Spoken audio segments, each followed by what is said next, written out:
Hello viewers, welcome back to my channel. আবারও হাজির হলাম তোমাদের সামনে নতুন আরেকটি ভিডিও নিয়ে। আশা করি সবাই ভালোই আছো। আজকে তোমাদের সামনে আলোচনা করব লেসন 2 দ্য আমার ড্রাইভার্স নিয়ে আজকে তোমাদের সামনে আলোচনা করব। অ্যাট ফার্স্ট আমরা কিওয়ার্ডসগুলো দেখে নিই। কিওয়ার্ডস মিন্স মূল শব্দ। রেয়ার শব্দটির মানে হচ্ছে দুর্লভ, যেটা খুব কমই দেখা যায় বা কমই পাওয়া যায়, এক্ষেত্রে রেয়ার শব্দটি ইউজ করা হয়।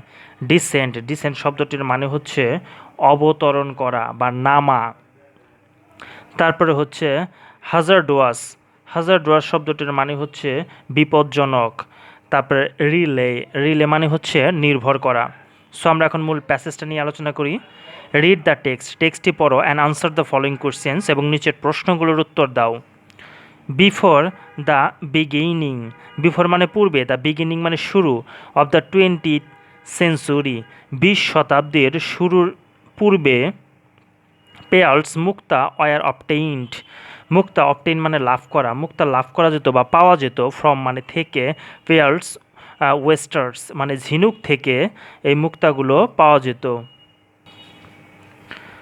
দেশ ওয়েস্টার্স, দেশ মানে এই, ওয়েস্টার্স মানে হচ্ছে মুক্তা, এই ঝিনুকগুলো আর কালেক্টেড, এই ঝিনুকগুলো সংগ্রহ করা হতো ফ্রম দ্য বোটম, ফ্রম মানে থেকে, দ্য বোটম মানে তলদেশ, অফ দ্য ওশন সমুদ্রের বা সাগরের তলদেশ থেকে, লেক হ্রদের তলদেশ থেকে, অথবা রিভার অথবা নদীর তলদেশ থেকে এই ঝিনুকগুলো সংগ্রহ করা হতো।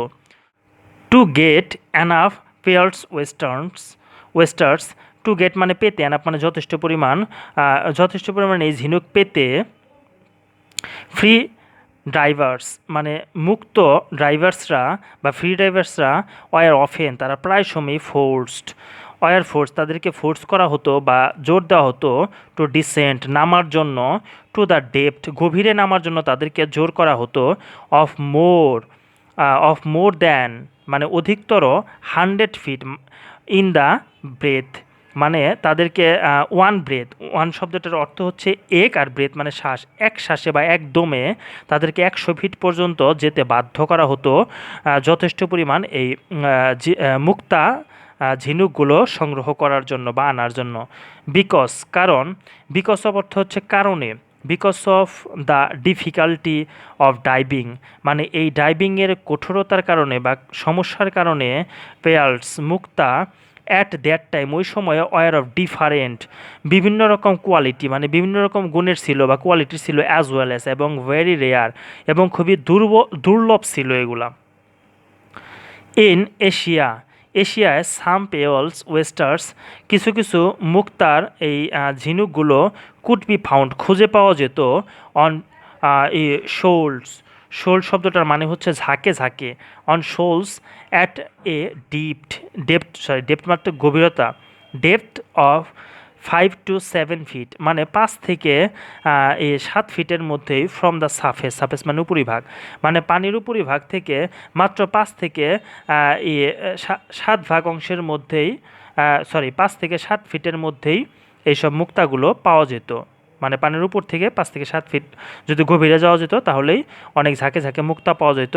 কোথায়? এশিয়ার অংশগুলোতে।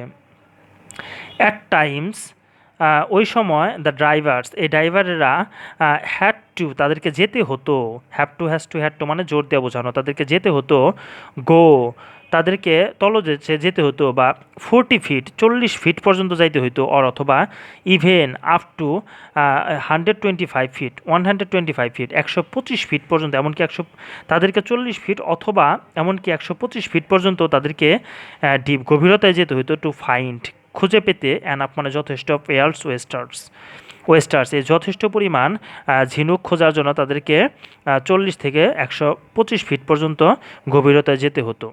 দেশ ডিপ ডাইভার্স এই গভীর ডাইভাররা ওয়ার এক্সট্রিমলি তারা চরমভাবে হাজারডোয়াস মানে বিপর্যক, তারা চরমভাবে বিপদে পড়ে যেত বা বিপর্যকপূর্ণ অবস্থায় পড়ে যেত, টু দ্য ড্রাইভার্স মানে এই ড্রাইভাররা সেখানে মানে প্রচণ্ড পরিমাণে বিপদে পড়ে যেত তারা এত গভীরতায় তারা যাওয়ার ফলে বা যাওয়ার কারণে।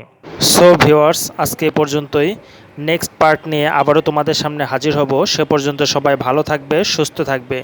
যদি ভিডিওটি ভালো লেগে থাকে তাহলে অবশ্যই লাইক, কমেন্ট, শেয়ার এবং সাবস্ক্রাইব করে পাশেই থাকবে। Till then, bye by.